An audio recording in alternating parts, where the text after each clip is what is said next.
দিল্লি ফিরলাম। তবে আর যাই হোক, সংযুক্তার ক্রেডিট নিয়ে কেটে পড়িনি। সিএম ম্যাডামের ফোন। আর পঙ্কজ স্যার? দিল্লি চলে গেছেন।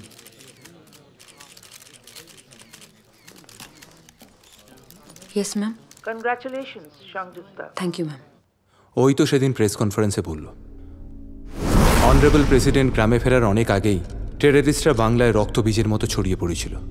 বর্ধমানে ঘাটিগারা সহজ উপায় হিসেবে তারা বেছে নিয়েছিল সেই বাড়িটা, যেখানে ক্ষমতাবানেরা এখনও ক্ষমায় বিশ্বাসী। শুনলাম ওই ইনসিডেন্টের পর গৌরী দেবী এখনও কথা বলেননি, আছেন ভাইয়ের বাড়িতে। নিন্তু এখন দিল্লিতে। জুভেনাইল জাস্টিস বোর্ড ওর কেসটা খতিয়ে দেখছে। এনকোয়ারি কিন্তু এখনও শেষ হয়নি।